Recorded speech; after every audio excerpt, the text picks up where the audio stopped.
అయితే మనకి ప్రతి సంవత్సరం కొత్త కొత్త ఆశలు, కొత్త కొత్త కలలు ఉంటాయి. కొన్ని కలలు తీరని కలలుగాను, కొన్ని కలలు కొత్త సంవత్సరంలో తీరుతాయేమో అని ఆశలు కూడా మనకి ఉంటుంటాయి. అందులో పెద్దగా కలలు ఏంటంటే సొంత ఇంటి కలలు. అంటే మనకి సొంత ఇల్లు గతంలో రాకపోయినా ఈ సంవత్సరంలో వస్తుందా, ఏ దేవుడైనా అనుగ్రహించపోతాడా అనే ఆశతో ప్రతి ఒక్కళ్ళం ఉంటామన్నమాట. అయితే మన ఆశను ఈ సంవత్సరం తీర్చడం కోసం కొన్ని గ్రహాలు మనకి ఈ పంటను, అంటే ఈ కలల పంటను తీర్చడానికి మన దగ్గరికి వచ్చేస్తున్నారు. అంటే సొంత ఇల్లు అనేటప్పటికీ చాలామందికి మధ్యతరగతి వాళ్ళు కానీ, అబోవ్ మిడిల్ క్లాస్ వాళ్ళు కానీ డబ్బులు కూడబెట్టుకొని ఇలాంటి ఇల్లు కావాలి అని అనుకుంటూ 1000 దేవుళ్ళకి మొక్కుకుంటూ గుళ్ళు గోపురాలు తిరుగుతూ వారి యొక్క ఆశలను నెరవేర్చుకోవాలని, సాకారం చేసుకోవాలని చాలా ఆశపడుతూ ఉంటారు. అయితే ఈ 2025 సంవత్సరంలో మన సొంతిళ్ళ కలను నెరవేర్చడానికి కొన్ని గ్రహాలు వచ్చేస్తున్నాయి. ఆ గ్రహాలు ఏమిటి, ఎవరు మనకి సొంత ఇల్లు ఇస్తున్నారు, ఏ రాసుల వాళ్ళకి సొంత ఇల్లు ఇస్తున్నారు అనే అంశాన్ని మనం పరిశీలన చేద్దాము. అయితే ముందుగా మేషరాశి వారికి 2025 సంవత్సరంలో ముఖ్యమైన గ్రహాల యొక్క సంచారం వల్ల సొంత ఇంటి కళ వారికి నెరవేరబోతోంది.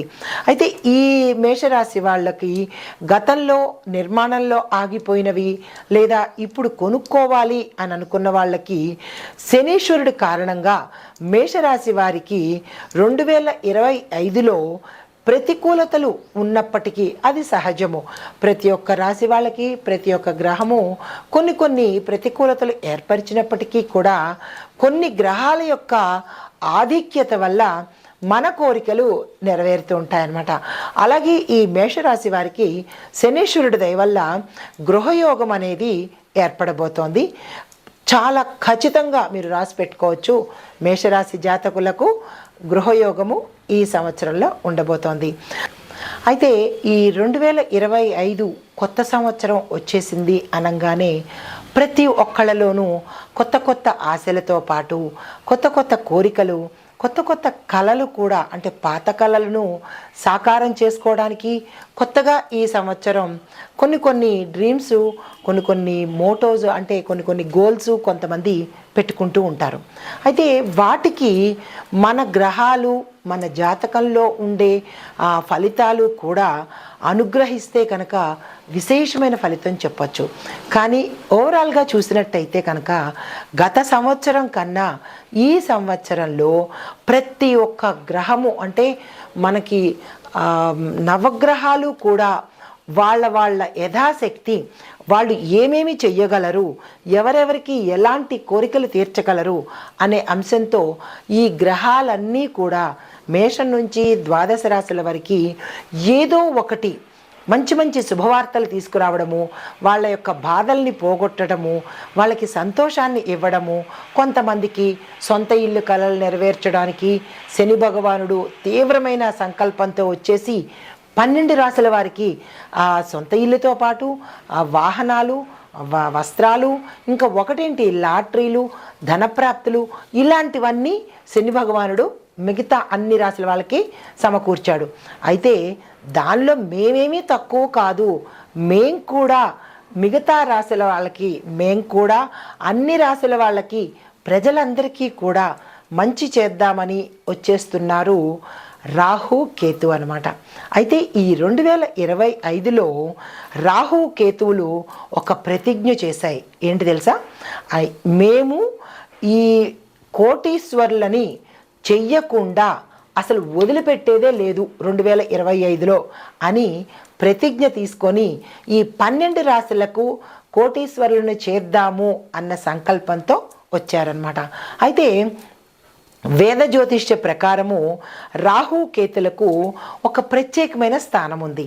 వాళ్ళని ఏమంటామంటే ఛాయాగ్రహాలని, పీడగ్రహాలని, కీడు గ్రహాలని మనకి ఒక నానుడి ఉందన్నమాట. కానీ అవి కూడా చాలా మంచి చేస్తాయన్నమాట. ఆ గ్రహ అధిదేవతలు కూడా ప్రజలకు మంచి చేస్తాయి. ఏదైనా కానీ మన యొక్క కర్మ బట్టే ఏ గ్రహమైనా ఉంటుందన్నమాట. అయితే ఈ నీడ గ్రహాలు లేదంటే కీడు గ్రహాలు అయిన ఈ రాహు కేతువులు ఆనందానికి కూడా ప్రతీకం చెప్పచ్చు. మనం అనుకుంటాం రాహు కేతువులను తిట్టుకుంటారు, కానీ కేతువు ఆధ్యాత్మికతను ప్రసాదిస్తాడు, రాహువు సంపదను కూడా ప్రసాదిస్తాడనమాట. ఆనందంతో పాటు సంపదను కూడా ఇస్తారు. ఈ వీళ్ళిద్దరూ కలయిక అపూర్వం, అమోఘం అనమాట.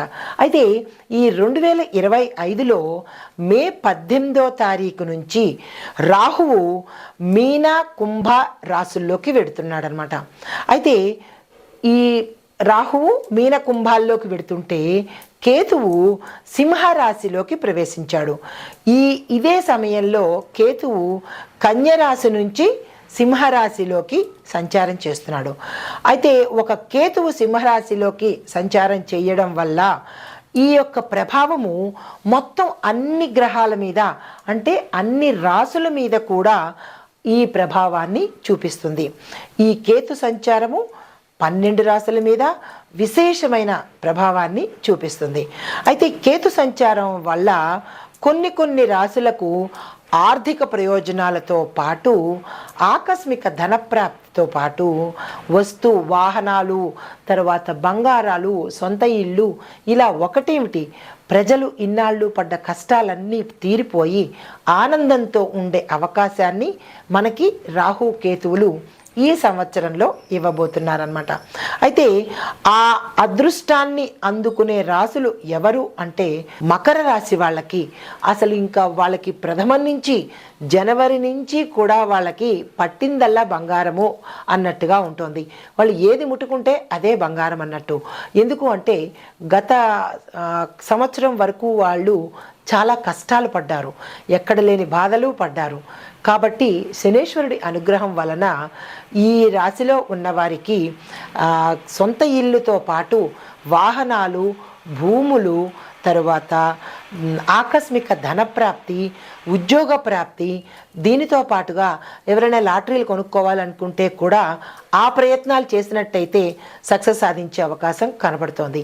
అయితే ఈ మకర రాశి వారు ఎప్పటి నుంచి ఈ ప్రయత్నాలు మొదలు పెట్టాలయ్యా అంటే కనుక ఫిబ్రవరి ద్వితీయార్థంలో నుంచి మీరు సొంత ఇంటి కోసము లేదా కొనుక్కోవడం కానీ కట్టుకోవడం కానీ ఈ ప్రయత్నాలు కనుక మీరు చేస్తే, ఎప్పుడు ఫిబ్రవరి ద్వితీయార్థంలో కనుక ఆ ప్రయత్నాలు చేస్తే మార్చి, ఏప్రిల్, మే మొదటి అంటే ప్రథమార్థంలో మీకు కళ తప్పనిసరిగా 100కి 150% నెరవేరే అవకాశం ఉంది.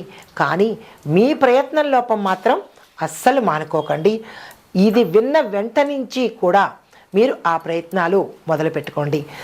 సక్సెస్ అయ్యే అవకాశంతో పాటు మీకు ఎక్కడి నుంచైనా ధనం సమకూరే అవకాశం ఉంది. గతంలో మీరు పడ్డ బాధలకు ఇది పన్నీటి జల్లు, శని భగవానుడు కురిపిస్తున్న వరాల జల్లు. అంటే ఈ శనేశ్వరుడు కొత్త సంవత్సరంలోకి 2025లో ప్రతి ఒక్క రాశికి వారి వారి కలలను నెరవేర్చేందుకు ఆ స్వామి యొక్క అనుగ్రహం ప్రతి రాశిలో ఉన్నవారికి కూడా అందుబాటులోకి వస్తుంది. అయితే ఈ మకర రాశి వారు కనుక ఈ ప్రయత్నాలు చేసుకున్నట్టయితే తప్పనిసరిగా వారికి వారి యొక్క సొంత ఇల్లు కలతో పాటు వాహనము, లాటరీ రావడము, ఆకస్మిక ధనప్రాప్తి కూడా వాళ్ళకి కలిగే యోగం కనబడుతోంది. మకర రాశి, ఈ మకర రాశిలో కేతువు 8వ స్థానంలో సంచారం చేస్తున్నాడు. ఈ సమయంలో మకర రాశి వారికి కొత్త ఏడాదిలో అసలు వాళ్ళు పడ్డ కష్టాలన్నీ నేనే పడ్డానా అన్నంత ఆనందంతో ముంచెత్తు తేలుతాడనమాట. అయితే ఈ రాహు కేతు గ్రహాల యొక్క అనుగ్రహంతో ఆర్థిక పరంగాను, తర్వాత ఆరోగ్యపరంగాను, విపరీతమైన కుటుంబ పరంగాను చాలా సంతోషాలతో వీళ్ళు ఆనందంతో గడుపుతారు. మకర రాశి వారికి ఇది చాలా అదృష్ట సమయం అనే అంశం కూడా ఇక్కడ పదే పదే చెప్పాల్సి వస్తుంది.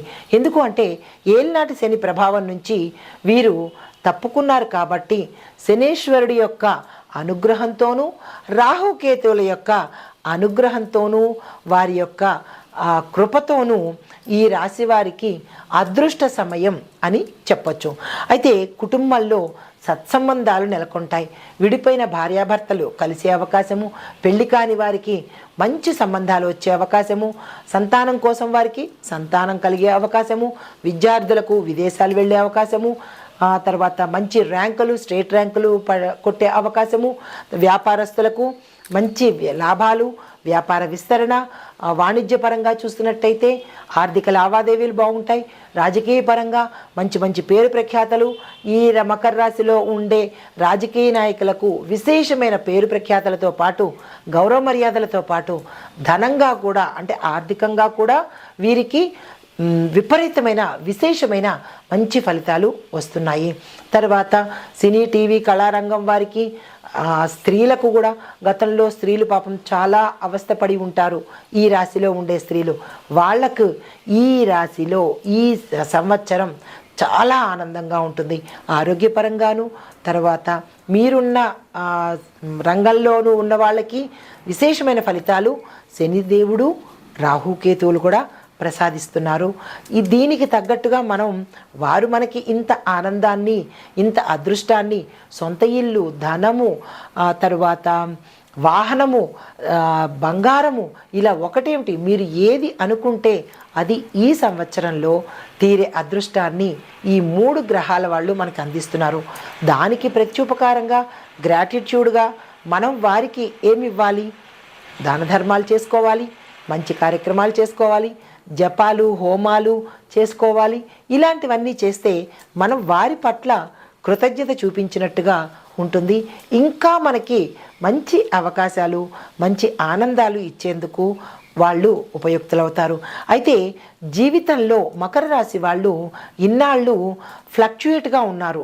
డోలాయమానంగా అంటే స్టెబిలిటీ లేకుండా ఇక్కడ అక్కడ మనోవేదనతోనూ ఉన్న వాళ్ళకి ఇప్పుడు చాలా ప్రశాంతమైన జీవితంతో పాటు జీవితంలో స్థిరత్వాన్ని కూడా పొందే అవకాశము, ఈ సమయం అంతా వీరికి లాభాలే, పట్టిందల్లా బంగారమే అన్నట్టుగా ఈ రాశిలో ఉన్న వాళ్ళకి ఉండబోతోంది. దానికి గ్రాటిట్యూడ్గా మనము శని భగవానుడికి, రాహుకేతువులకి కూడా మనం తెలుపుకుందాము. వారి యొక్క అనుగ్రహానికి మరింత పాత్రులం అవుదాము. నమస్తే.